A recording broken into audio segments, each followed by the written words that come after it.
Welcome everyone to today's virtual digital economy seminar. It's great to see so many of you, given it's a public holiday in some parts of the world. This can only be due to our fantastic guest today, Dina Mayzlin. Let me begin by very briefly mentioning the formalities. Today, Christian Peukert at ETH Zurich will be the moderator of the talk. Again, if you have any clarification questions, please send these to him in the chat window. He will unmute you so you can ask a question directly to Dina. We will use the same channel to collect questions for the Q&A after the talk. And as always, this session will be recorded and we'll make it available on YouTube afterwards. So if you ask a question yourself, you will also appear in the recording. All right, so I'm happy to hand over to Christian. So also welcome from my side. It's my great honor to introduce today's speaker. Dina Mayzlin is a professor of marketing at USC. She doesn't really need an introduction because I guess everybody who's working on the digital economy has come across her many and very important, well-cited papers on word of mouth. And so I guess it's no surprise that she's today also presenting a paper in that kind of literature on influencer. We're very happy to have you here, Dina, in the WIDE seminar. Without further ado, the floor is yours. Okay, thank you so much. Thank you so much for having me. I was just talking about the fact that this, I think, will be the biggest attended seminar that I've ever given. So I think this is my chance to make an impact. So I'm very excited to be part of the seminar. Love the background, like the whole Berlin vibe. I feel like such a cool city. So I'm presenting a theoretical paper. And I know that many of you are familiar with theory, but maybe don't do theory. But I'm hoping to make it accessible and fun. And so I love doing both theory and empirical research. And so so hopefully this will be different. At one time I gave a talk, I think in Holland. And so I was presenting a theory paper. And then apparently one of the PhD students turned to another one and said, "When is the data coming?" And then the other person said, "Never." Okay, so there will be no data coming, but there will be hopefully some interesting insights. This paper is joined with Amy Pei, who is just graduated from USC. She will be starting at Northeastern. And so this is very much her work. I'm a co-author, but hopefully I'll do a good job presenting this. Okay, so let's define the term. The paper is called Influencing the Influencers. So an influencer is a category expert. So let me just close my windows. The birds are getting a little loud. So an influencer is a category expert, an opinion leader with her or his own following that may bias her recommendation in exchange for compensation. So this is actually a listing that I pulled up from a website called Fiverr. And so this is someone called Annette B. And so she's offering, this is about freelancer services. She's offering these 3 packages for ranging from $60 to $115. She's offering to review your product on my fashion blog. And she says she has, a few 100K followers. She's saying that she's a fashion blogger, I think based in Italy. And she says, if you have a fashion, beauty, lifestyle brand, we'll be happy to post an honest review. So she says it's going to be honest of your product on my fashion beauty blog. She's saying that she'll include pictures of herself wearing it. Even if it's lingerie, she might also wear it. And so, so she's promising an honest review, but clearly there's 3 levels depending on how much she will promote her post. Okay, so seems like probably will be biased towards the product, given the fact that this is a service she is advertising. So let me just kind of set a few facts, some of the kind of empirical observations for those of you who are not sort of in the world of influencers as much. So one is that there seems to be a lot of heterogeneity in taste. So different influencers have sort of different preferences. Again, a lot of the examples are from fashion or beauty industry, but it doesn't have to be that. There's a lot of tech as well. There's all kinds of stuff, influencers in all kinds of arenas. But it does seem like, especially in this beauty industry, that there is a lot of sort of heterogeneity. So for example, we're not talking about this is there is horizontal differentiation, right? So some bloggers like their foundation, shiny, some like it less shiny, and so people have different styles, and people self-select to follow those influencers or those bloggers that share their style. Okay, so and the point of this is a priori it's sort of hard to tell, or sometimes not perfectly possible to tell whether the blogger will like your product or the influencer will like your product. It's there's some noise associated with that. And then we also see in this industry that sometimes these product recommendations are independent. So this is for the same type of beauty product, and sometimes they're sponsored. And there are regulations that sort of force influencers to disclose when something is being sponsored. So in this case, and there again, there's been a lot of sort of movement on exactly what is the regulation. Is it really regulated? What does it mean? And I can tell you very much that kind of the FTC, the U.S. authorities are very much kind of in flux about exactly what this means, but there is some regulation. So the research questions that this paper asked are the following. So the first question is, when should the firm let the influencers remain independent, so sort of do their own thing, versus pay them to become affiliated, right? So again, this Annette, this example, she enters into a contract. The contract doesn't, maybe necessarily specify exactly what how biased she's going to be, and she even says that she's going to be honest, but there is some understanding that there's going to be bias towards the firm, so they will skew positively towards the firm. Also, so what does it mean? Like, what is the optimal level of affiliation?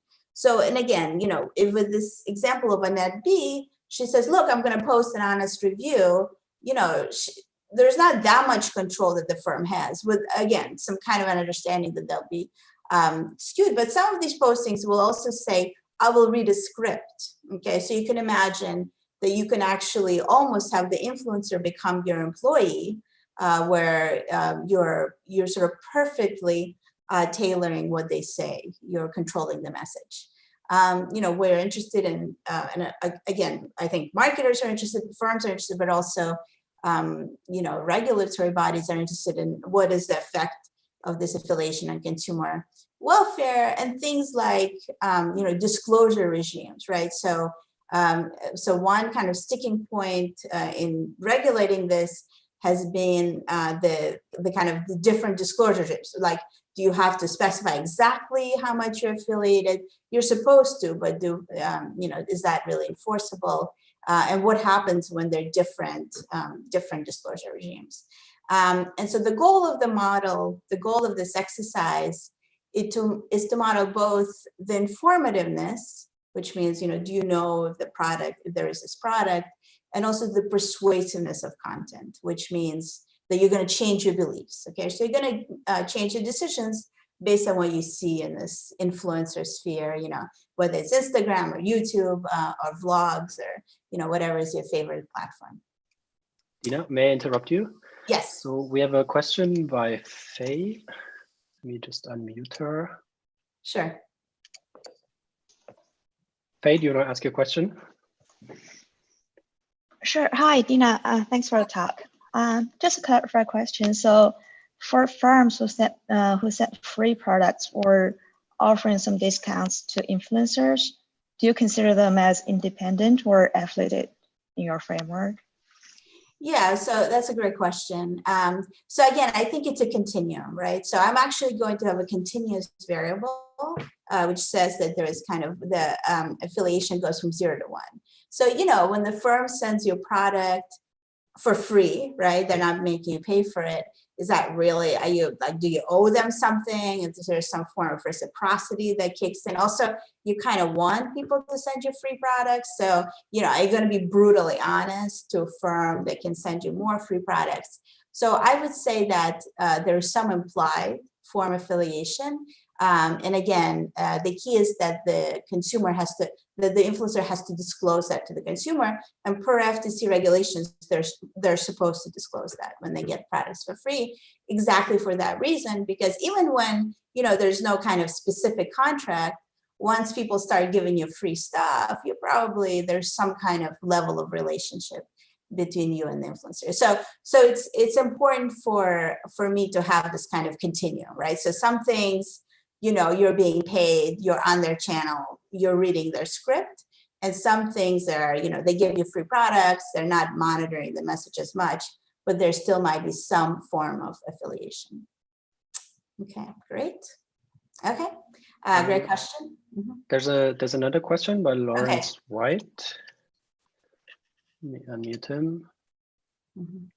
Yeah, where does paid advertising, where a brand hires a celebrity, a movie star, a sports figure to explicitly endorse the product, where does that fit into your? So again, I think in a sense, it fits into, again, if you think about a continuum, it's at the extreme end of the continuum, right? So again, as long as, you know, you have celebrity endorsements, but as long as, and they're reading a script, you know, they're starring in your commercial, and as long as you reveal that, you know, you understand that, you know, it becomes clear that this person, that there's no independence whatsoever. So again, I think what this is meant to do is to model a continuum between everything from complete independence to complete, you know, like basically an employee, okay? And so it should be part of, you know, it should fit into this framework as well. Okay, all right, great. So let me go on. Okay, so just a quick lit review. I mean, this is not meant to be, you know, comprehensive at all. So this relates to several literatures, definitely relates to word of mouth. So I have a paper on promotional chat, an older paper now, there's lots of papers now on that. And this idea that there's a kind of a blurring of the line between word of mouth and advertising. In that paper, the bias was not observable. So the kind of the point of promotional chat is that, and you know, in the follow-up empirical paper, you really can tell when things are being paid or not. And here, of course, there's some level of, there's disclosure, and we'll sort of play with exactly how much, what disclosure means. This also relates to the literature, as I will show you, on Bayesian persuasion, which is a literature, in a theoretical literature that deals with sort of information structure and you know, trying to kind of bias information structure. And finally, there are a few papers that are specifically looking at the influencer-follower relationship. And basically the idea is that there's some kind of a reputation that gets built, that, you know, people follow you because you're giving them good advice. And then you may, you know, you may want to exploit that, but you don't want to exploit it so much that it destroys the reputation. Okay, so let me give you, again, you don't have to, it's gonna be, try to make it as fun as possible. So, so it's actually a very simple model. So you have a monopolist that sells a product at price P to a single risk-neutral consumer. With some probability lambda, the consumer is aware of the product. And with probably 1 minus lambda, she's not aware of the product. The product may be a good fit to the consumer or not. So there's basically two states of the world. Either this is a great foundation for you, this is a great, you know, a purse for you, or it's not. And there's some prior raw not on whether or not it's a good fit. And if it's a good fit, you get some utility V, you get a payoff V. And if it's a bad fit, you get nothing, but you still pay money for it. So what the influencer does, that he invests cost C to receive a private signal on product fit. And we actually assume that there is this parameter gamma, which means that the signals are not perfect. So you try the product, maybe you take the car, you know, for a drive, you buy the foundation, you apply it. It's not a perfect, you know, maybe it matters, you didn't apply it correctly. Maybe it wasn't, you know, meant for, it was meant to be applied several times, or so there's some noise associated with the observation. And then you post a review, and the review is also binary. And the review basically says, you know, it's good or bad. okay?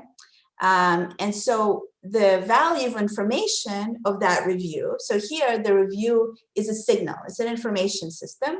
And what it's telling you is this a good fit for you or not? You know, the influencer liked it, I'll probably like it. The influencer hated it, I probably should not be buying this product.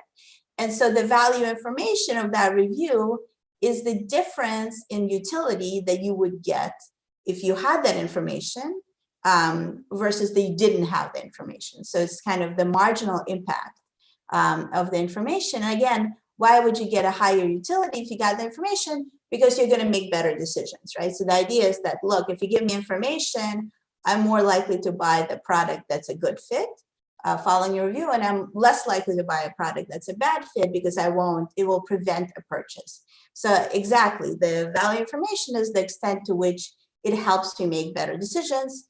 And the influencer's utility here, we assume, depends with some parameter, on this value information, plus the compensation that he may get, minus this cost of investing into the review.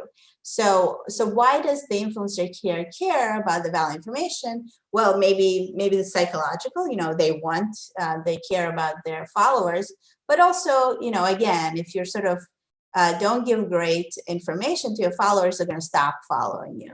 And so if you derive revenue from advertising, there's only so much you can, if you keep kind of exploiting and just giving, just getting paid and giving good reviews to bad products, maybe people will leave you. And so we don't really have a micro model of a long-term effect, but we just have this kind of a way to do it is by putting the value information into the influencer's utility function. Okay, so what's going on here? So what is the bias? How do we model the bias?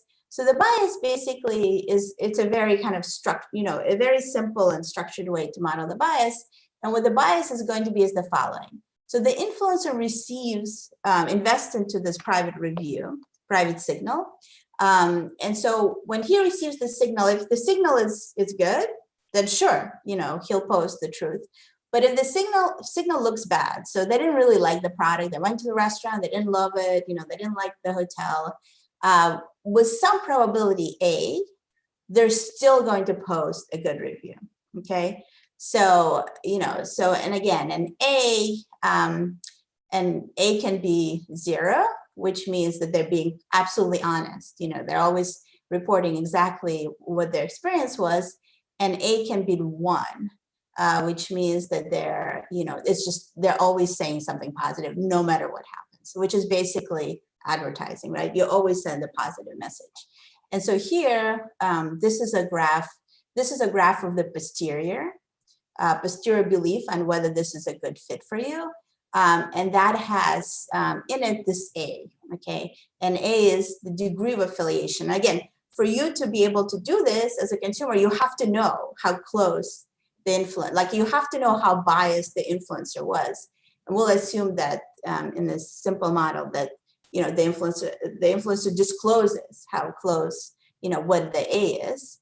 But once you know the A, your belief that this is a good fit, basically this is the prior, row not. And when A is 1, then you don't change your belief. You're like, look, I thought this was, this person is just getting, it's basically just an ad. So this is not changing my belief at all. It's just going to be the same as my prior. And if A is 0, which means there's no bias, let's say they're independent, that's one case where A is 0, then, it's going to be a higher. So you find it convincing. So when you see a good review, you're like, yeah, I know that it probably is more likely that this is a good fit for me. And so this is how they incorporate this amount of bias or amount of affiliation to their beliefs. So I'm just going to pause here for a minute. I think if there's any questions. Okay. So how realistic is this? How realistic is it that you understand what the A is as the consumer? Well, there's some regulation, right? So you're supposed to disclose in theory, you're supposed to disclose A. Okay, so this is an excerpt from FTC that says, you know, you're supposed to be pretty precise. You're not just supposed to throw it out there. So here, but let's look at some examples of what actually happens. This is this site called Kitchen that posts recipes, working with the refrigerator brand Frigidaire. And so they have a bunch of recipes sponsored by Frigidaire. They all involve refrigerating stuff, okay, like peanut brittle, pistachio brittle, you have to refrigerate. So how do they disclose their affiliation? They basically just say sponsored by Frigidaire. Okay, so this is something that you see, you know, so does that tell you exactly what the A is? You know, maybe or maybe not. Here's another example, which I think is FTC should be troubled by. This is the points guy, and he just says, look, we may receive compensation when you click on the links. That's it. That's all he says. You know, he says there might be some ads in there. That is not what FTC had in mind, right? So they really, this person is not really, you know, this is from 2015. Hopefully he's updated it since then. So we'll actually in this model, in the basic model, we'll assume that they observe A, but then we'll also have an extension which basically says we can just observe if there's a relationship or not, okay? And if there's a relationship, the firm doesn't have to reveal the extent of the relationship. It just has to tell you that there's a relationship, which is sort of what happens with the points guy and with Frigidaire. Okay, so this is the timing of the game, but you know, I tried to make it as somewhat colorful, but basically it's not that hard, okay? So basically what happens is the firm has to decide, well, first there's some, you know, product fit. Nature chooses the product fit. And then the firm has to decide, do they want to affiliate with the influencer or do they want to allow, does it want to allow the influencer to be independent? So here we say they make an offer, the offer can be rejected. Again, this is with the understanding that you can never, you can't, you're going to have a participation constraint, right? You can't force an influencer to take an offer that is not going to be good for him. So if there is an affiliation, then what happens is the influencer receives, you know, tries the product and then posts review with this kind of a skew, right? So you agree on the level of skew. And basically what that means is the more skewed you want the review to be, the more you're going to have to compensate the influencer, because the influencer suffers when they have more biased reviews, because that, you know, that hurts the consumer value information. And then if the influencer is independent, so somehow there's, you know, you don't offer a contract or they reject the contract, then either they can choose to invest in the signal, so they might actually not invest in, they don't post, you know, they don't say anything about you. And then the consumer will only buy the product if they're aware of it and basically has a high prior on it. And if they do post an independent review, then the consumer will, you know, may buy depending on the review. Okay. So again, on one hand, you decide, when you decide to affiliate, you have control over the message somewhat.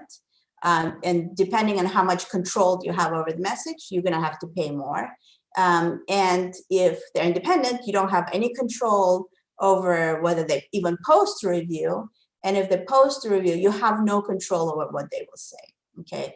So this is exactly what, and again, so what is the, you know, why would you want to affiliate? Well, maybe you want the review to happen, otherwise it wouldn't happen. And that certainly is true for, you know, a lot of brands, especially smaller brands. And also you might want to exert some control over the message, right? So you're kind of scared, like, look, they're going to kill me. They're going to like skewer me. And then these people who may have bought are not going to buy, or you just want the review to happen. Okay. So let's now kind of walk through the model and see how we can make it happen.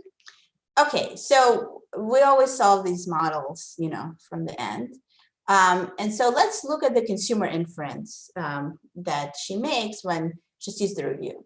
So if she sees no review, then it's just all based on the prior beliefs, right? So like, do I have high beliefs on this product? Am I even aware of the product?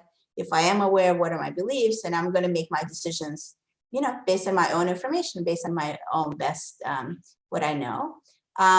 Now, when do I actually listen?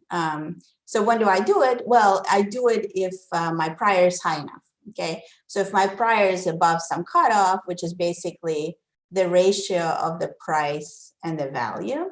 If my, if it's above that cutoff, then I buy, and if below that cutoff, I don't buy. And then if they do see a review, then they become aware and update their belief. And again, the purchase rule is always the same. I buy if my posterior belief after I see the review is above a certain cutoff. Okay, so what does it look like in a picture? So I start out with my belief at some neutral belief on rho naught.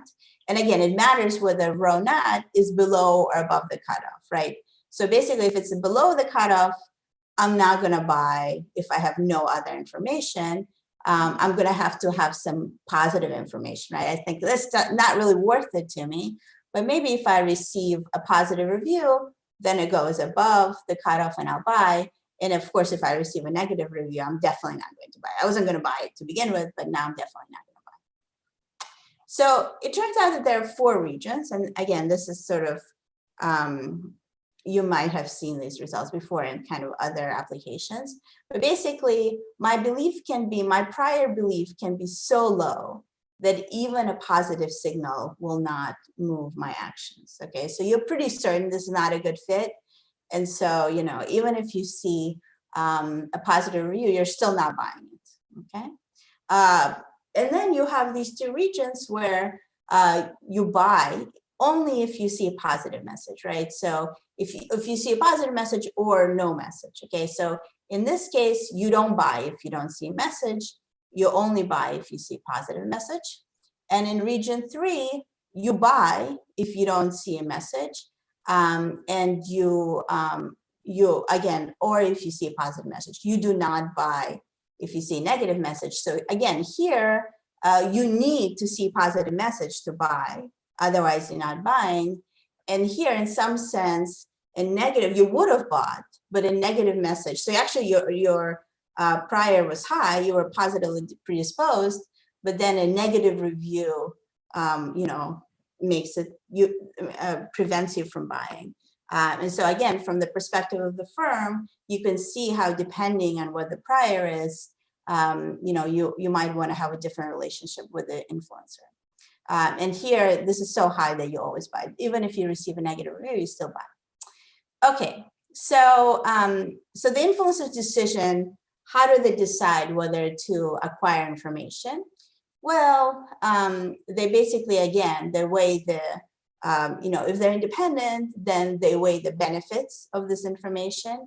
And if they're getting paid, then, they're basically contractually obligated, and there's also a payment that they get. Okay, so, so what is the value of information in these different regions? Well, in region 2, the value information is due to persuasiveness. Right. So again, the message is allowing you to buy, it's persuading you to change the beliefs.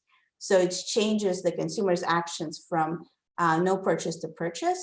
And in region 3, it's in both persuasiveness. So it can actually, dissuade you from buying. So, you had high priors, but really it's not a good fit. And so it prevents a bad action, and also possibly awareness. So, it makes you aware of the product. And if you have these high priors, let's say some firm that you love, has a new product that you're probably going to like. This is the value of awareness. And same for region 4. Okay, there's no action. You're not changing their decisions based on beliefs, but you might make them aware of the product. And finally, so given this, there's these 3 players. What is the firm's optimal affiliation? How closely do they want to affiliate at all, and how closely do they want to affiliate? Well, what they're trying to do is they're trying to maximize their profits minus a payment that they have to make to the influencer, and they have to make sure that the influencer will accept the contract. Okay, so the influencer is the influencer has kind of his own agenda, and they have to be able to purchase those services. And again, in the example where they're paying $80, it's not a big deal, but some of these influencers demand a lot of money because they really have a huge, following. And then, so you decide, are you better off having this kind of optimized affiliation, or do you want to go with an independent influencer blogger? Yeah. Mm-hmm. Hang Ni has a question. Yes.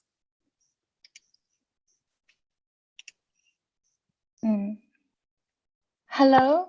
Hi. I just want to quickly confirm. So in this game, it's the firm who's designing the menu as of A, but not the influencer. But like in the introduction, we have this person who's kind of telling the firms that like with different levels of A, then she would do different things. And why do you design the contract to be this way? Yes. Yeah, that's exactly right. So in this simple game, it's, the firm takes a take it or leave it offer. And it's true that in reality, especially for certain influencers, they have more bargaining power. So we have actually done an extension where the contract is decided as a Nash bargaining solution. So they both have some bargaining power. And so the outcome, will depend. So what happens basically, it's all about the allocation of surplus, right? Basically, what is the amount of payment that gets allocated? The amount of affiliation stays the same. So the how closely they're affiliated is robust. But yes, exactly how they, basically, again, here, the firm holds the influencer at exactly his outside value, is not paying more than the firm has to. But you can imagine that, again, if the influencer has more power, or maybe you can also, the example I had is a more complicated menu. So you can do, which is not really considered here, right? So it's just, it's a different level. Well, it is considered here, but that's right. So yeah, I guess in the example, the influencer offers the contract, and so it's exactly reversed.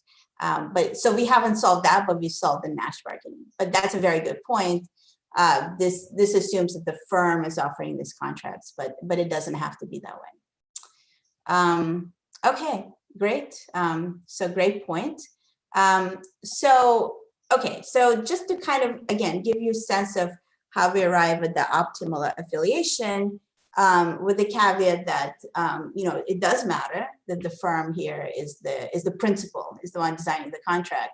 But I really do think, given some of the kind of robustness work that we've done, I think the contract will be fairly robust. The payment level will matter, but not the actual affiliation. So here the firm is trying to maximize its profits subject to a participation constraint. So basically, the influencer has to choose to go with the firm as opposed to just not get paid and stay independent. The influencer stays independent, then the value of information will be higher. So for example, it could be that they earn a higher ad revenue, by sort of not corrupting its message. And so what the firm will do, is this kind of maximization problem is, so it should decrease the payment so that the influencer is just indifferent between taking and not taking the contract. You can plug it back into the objective function.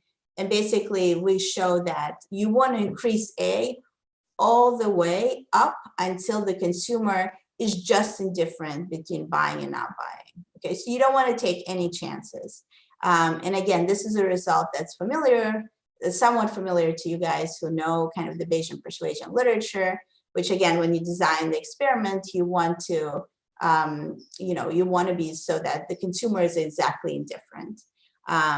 Only, again, the difference here is that we don't just have some abstract information structure, we have this influencer who's another party. So here is a proposition. Let me just sort of highlight a few points. So again, we have we have these 3 different regions.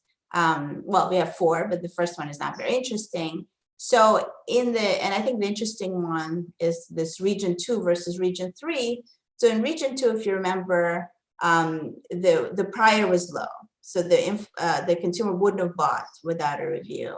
And in this case, you don't want to completely, you still want the review to be persuasive, right?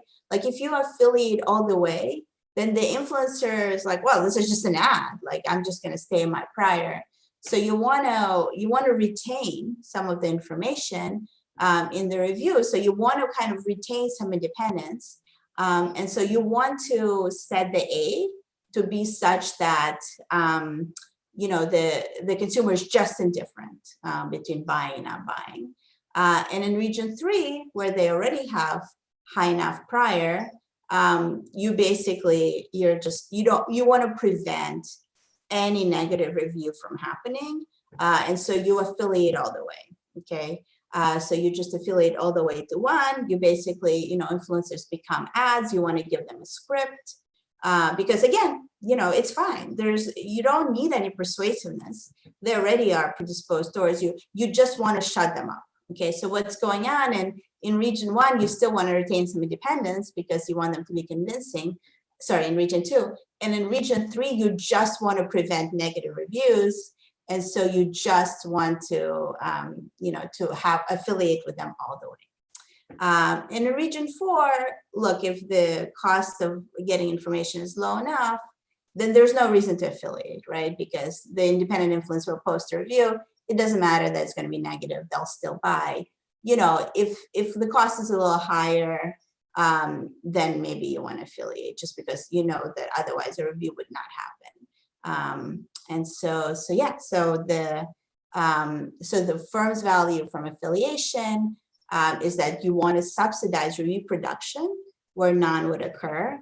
So for example, in region 4, you know, you're subsidizing production if C is in the intermediate range. And there's also some subsidization of production in region 3, but you also want you're skewing review in favor of the firm, which you're doing in regions 2 and 3. Okay, in both of these regions, you're either in region 2, you're skewing it a little bit, and in region 3, you're just skewing it all the way. Okay, you're just basically destroying all the information because you just want to prevent people from saying anything negative. So, and this, you know, this would be also similar in the political arena when there's sort of, you see in US elections, when there's some kind of a critic, you know, a kind of an independent critic of whatever the candidate, sometimes that critic, you know, they kind of reach out to that critic and have that critic join the administration so that you kind of stop the criticism. So, you know, so and there's some examples of that. Okay. So what does the optimal affiliation look like as a function of the belief, of the prior belief? Well, it's, you know, there's no affiliation when it kind of looks hopeless. Then in this region 2, affiliation is going to increase as a function of your belief until, you know, it's basically is at 1 at exactly the cutoff where you're just indifferent, and then it can stay at 1, or, you know, in this last region, it can actually be 0 depending on the cost. So what does welfare look like under optimal affiliation? Just kind of to maybe repeat what, you know, in a slightly different way. So if the default option is no purchase, there is going to be actually no consumer surplus in equilibrium, because you're destroying information such that they're just indifferent. And so when they're just indifferent, you know, again, because of that, you know, you're basically, you're destroying the information, and you're destroying, you know, the value information to the consumer. In the case where there is the default option is purchase, you still destroy the value information from persuasiveness, but you might have value information due to awareness, right? So again, if this thing looked good to begin with, just the fact that the firm is subsidizing production reviews for those people who are not aware is helpful, may be helpful. And so again, if you look at what is the value of information without the firm presence, if the firms were not skewing information as a function of the prior row not, you can see that, you know, if you look at due persuasiveness, it sort of peaks at exactly the cutoff. So it goes up and then comes down. And if you think about value information due to awareness, it's also going to be increasing. And what happens is that, you know, this affiliation destroys all value of information for persuasiveness, but does not destroy the value of information from awareness, okay? And in fact, can help awareness. And so we have this little corollary that says that, look, you actually, you might have a case where, you know, you have a review post. So if the costs are just right, you might have a review posted under affiliation where you wouldn't have review posted under independent influencer. And that makes, you know, the consumer strictly prefers that because, you know, there's this value awareness and the influencer is indifferent. And so, in fact, because it results in this subsidization of reviews, it's a Pareto optimal outcome. Okay, so, you know, now how often does that happen? But you could basically, you know, the idea here is that firms really have an incentive for positive reviews to be posted, a bigger incentive than the influencer, which of course, you know, is good if there's low awareness. So we look at a few extensions. One of the extensions is partial disclosure. Okay, so again, you know, the model is unrealistic in many ways. And so we do a bunch of exercises where we relax all the various assumptions. So one of the kind of unrealistic assumptions is the fact that you can exactly disclose the amount of affiliation, which seems hard in practice.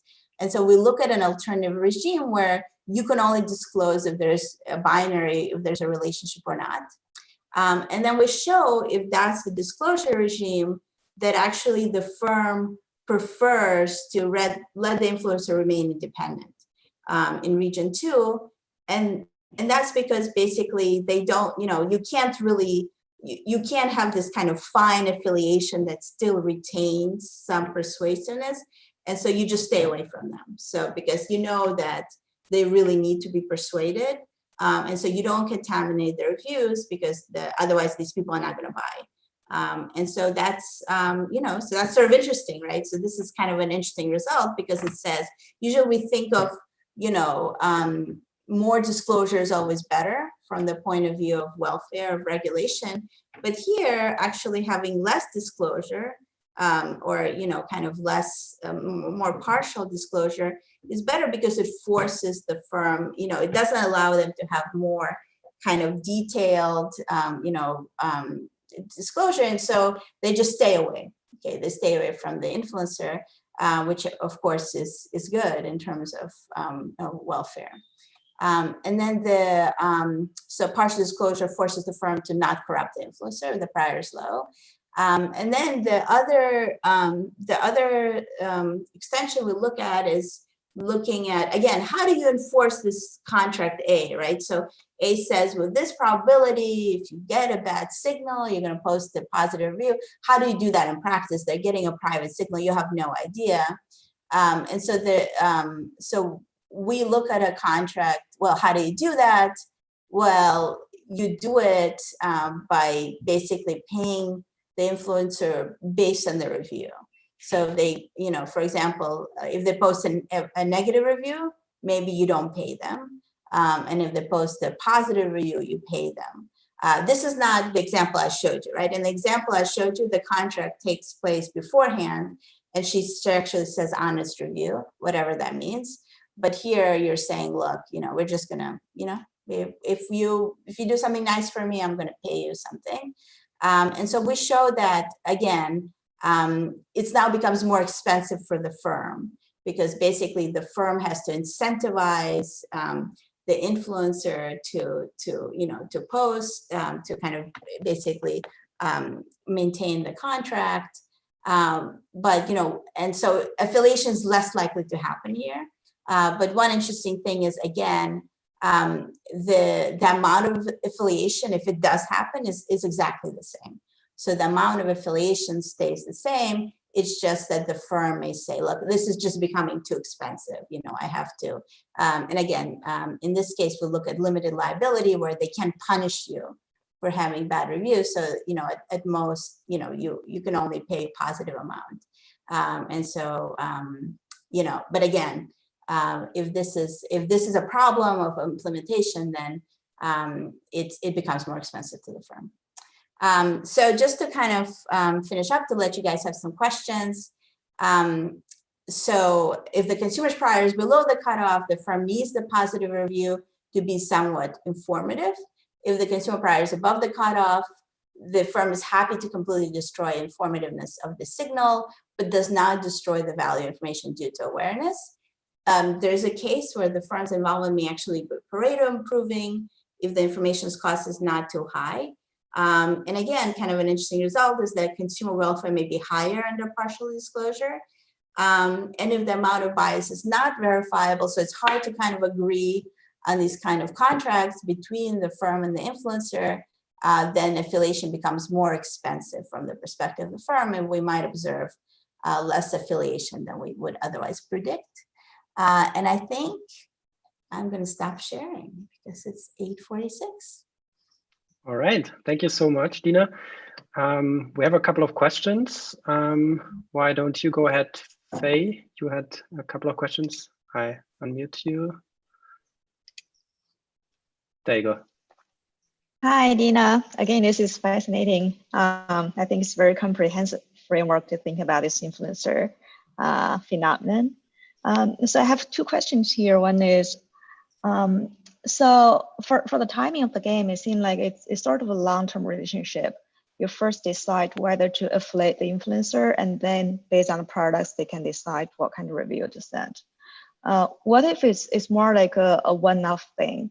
They can first see the products, then decide what to review. In that case, part of the value information might be already conveyed by whether they accept the product or not. Another problem is for the compensation scheme, it seems like it's like a fixed payment, the S, depending on the level of affiliation. What if you can use more like incentive-based, connecting that to the total sales or sort of outcomes? Yeah. Okay. So the second one we actually did, right? So that was the second. That was the kind of one of the extensions. Was basically where exactly looking at that. So what happens if instead of paying a fixed contract, you pay based on the type of review posted. So I think that's a great, it's a great point, and one we did. The first question is, what happens? Are these long-term contracts? Are these short-term contracts? I think that, to be honest, in the model, you sort of it's not a long-term game, right? So you just say, okay, we come together for this review, and you're paying, I don't get to, beforehand, we come, we have a contract, and then we specify some kind of a bias, but it's sort of a one-shot game. Is that really realistic? Do firms really come together with influencers for just one review versus a bunch of reviews? I think it probably depends on the influencer, right? So it's probably the case, and depends on the contract. So I think some contracts are probably more long-term. So you say, this is the brand ambassador for me. And so, once you have these people, you work with them long-term, you have many products. I think that's a different contract than kind of a, one-off. But again, even with a one-off, I still think that even if it's a small influencer, they're reviewing one product, they're going to skew the recommendation, right? Like, it's clear that people don't just, once they receive free things from you, once there's any kind of affiliation, I think there's some kind of reciprocity there. You're basically not getting independent reviews as long as, there's some kind of relationship. There's some kind of exchange, there's freebies floating around. And so I think that's what we were trying to figure out, what happens then. Again, we played a little bit with disclosure, but perhaps in the real world, it's even messier than that, right? There's something, you don't know exactly how much bias there is, and you try to, when you try to control for it. But sorry, so it's kind of a long answer to a short question. But yeah, we basically did one of the things, and the other one, it's a little bit, the model itself is a one period model, but I think in reality, maybe things are more complicated. Right. So up next is Christian Ocaro. Christian. Okay.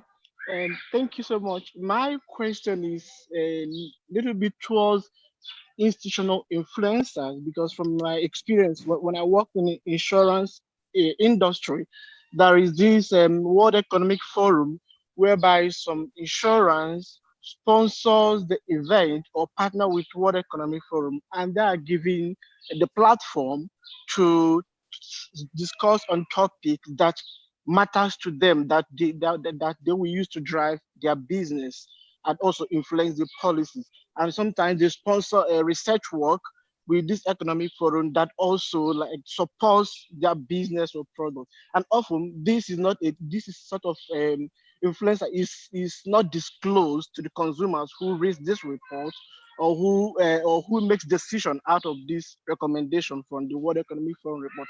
How do you consider this in terms of customer welfare?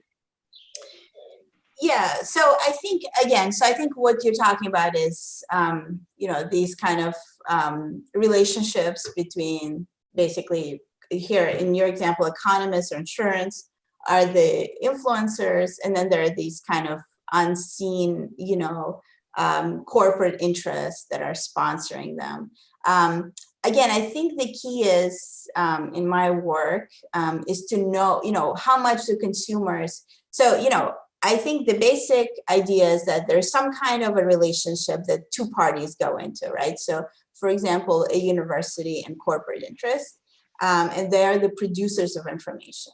So somehow, the insurance sale or whoever, the experts, they're supposed to come up with some kind of recommendation. They enter into a relationship with some kind of interested outside parties, like a firm, corporate interest. And then the consumers of information may or may not know about those relationships, right? So this paper, this is a concern, I think, to us, So, and the example I have is an example for marketing, but you could also imagine that example in politics, in policy, in pharmaceutical research, right? So you can imagine these kind of conflicts of interest arise in a lot of areas. And so I think what this paper is about is a situation where the consumer is aware that there is these, outside interests and tries to, is smart about it, right? Like tries to discount for that in a Bayesian framework. So in that sense, you could also imagine when the consumer is not aware and the consumer doesn't know, and so tries to do the best that he can. But, what I wanted to look at here is what happens if the consumer knows. So if you have this perfect disclosure, then what kind of interest, how does that affect the contract between, the expert and the outside interests? And can you, what happens in equilibrium? And so, what I show is that it does have an impact. And depending on exactly what your prior beliefs are, you either destroy all the information, or you kind of destroy just enough information. And also, of course, there are these kind of funky, things that happen, like when you make disclosure less, more partial, less full. Sometimes it can actually be helpful to keep the corporate interest away.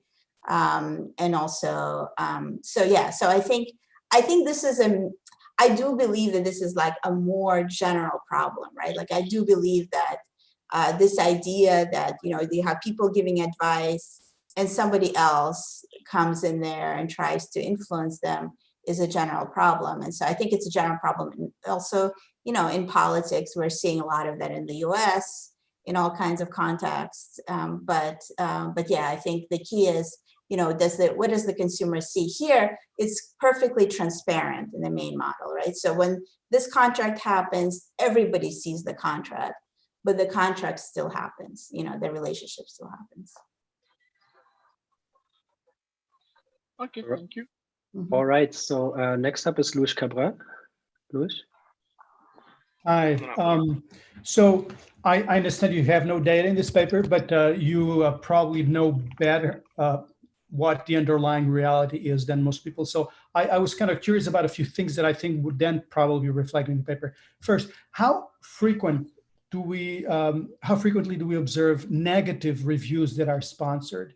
Is this something that, I personally have never seen one. And the second question, which is related to that, even though this is a static model, we know that this is, as you mentioned, it's a dynamic reality.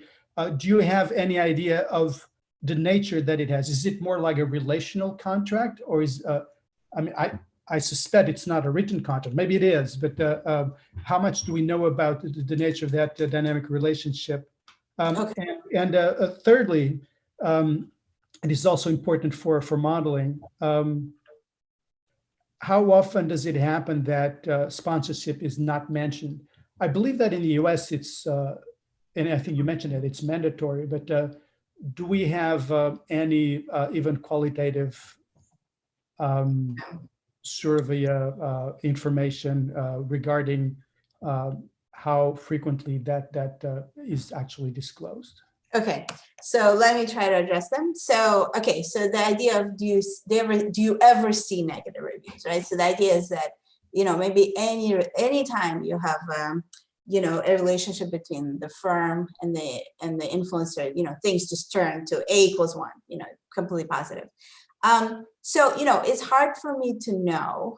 There have been some examples of sort of disputes between the influencer and the firm. So basically what happens in those cases, and again, I make no statements on how typical those are, but, Amy has showed me some examples of basically, a review is posted and the firm then sort of goes back to the influencer and tries to get the influencer to take it down, is not happy with the outcome. And it could be that they're not happy with the outcome because the review is truly negative, or it could be they're not happy with the outcome because it's not positive enough, right? So they're like, it's just not what they, that's not what they pictured. And we know only of those cases where the influencer goes public. And so the influencer then posts a video, complaining about the firm, and then they get their followers to dislike the firm. So we definitely have some examples of things just going awry. And so we think that, we do observe. So that's one piece of evidence. So, occasionally you do see sort of, negative reviews. Now, I don't really have any empirical data on this. So again, I don't know how often we see it. In terms of the nature of the contract, the dynamic nature of the contract, again, all I can say is that it probably differs a lot, by the influencer. So Michelle Phan, who was sort of one of the original kind of famous influencers, at some point was I think it's L'Oreal, had a channel with L'Oreal. So they had a YouTube channels to get together. So sometimes she would and of course that if you have a YouTube channel together, that means you're basically you have a long-term relationship and you're basically an employee of the firm. And so she, so that's an example of somebody who was very big and had this, multi-year contract. These smaller guys, they're like paying by review, they're getting paid by review, which is what we see.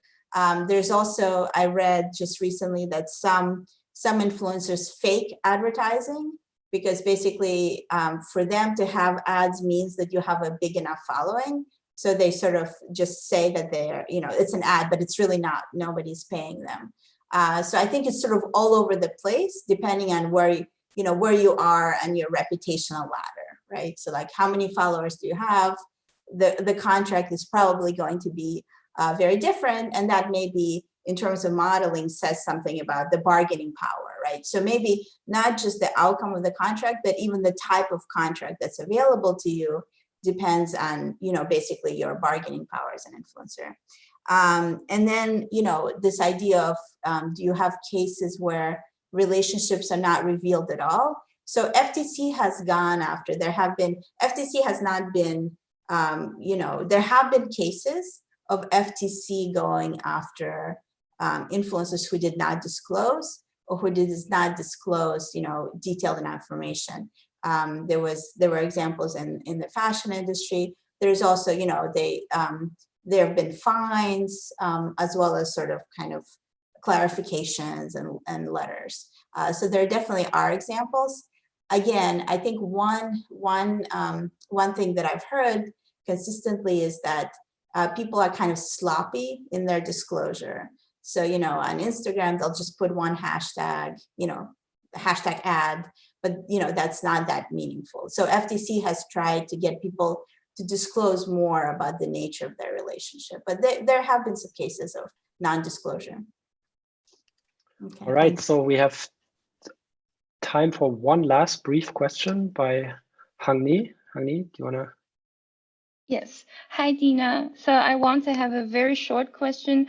Have you compared like this model to like a more standard contract, say if the influencer is paid according to the sales, say like whether the consumer bought the product or not? Because I think one possible concern for the model is that the influencer cannot commit to this A.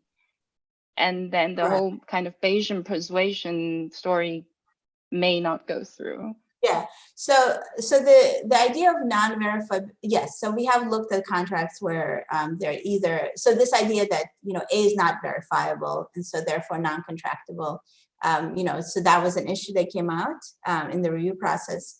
So the last thing that we did, which is basically, let's have them contract on something that is observable and verifiable, which is, is the review posted positive or negative?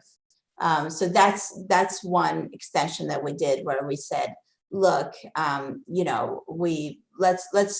you post something positive, I'll pay you something. If you post something negative, I can't punish you, but I'm not going to pay something. I'm not going to pay you anything. So that was an extension we did. In terms of paying per sales, which is something like affiliate marketing, I don't think that actually we convince ourselves that it doesn't solve the issue of verifiability, because again, it doesn't really, it's hard to enforce an intermediate A, right? Like it's easy to enforce A equals 0 or A equals 1, but it's hard to enforce an intermediate A. And so it doesn't really help you, because either you're going to always kind of, lie, or you're going to always tell the truth. But the thing where you pay per, depending on the review, that does, that allows you to implement, the level of A that you want to implement. So that was the takeaway from that. All right. So thank you everyone for coming to the seminar. Thank you, Dina, for presenting this super interesting paper. Let's give it up for her, everybody. And just a quick announcement. We're going to take a 3 weeks break. The next speaker will be Matt Gentzkow on June 11th. Hope to see you all there. Enjoy your break from the White seminar. Okay, thank you so much. See you. Great. Thank you for your comments.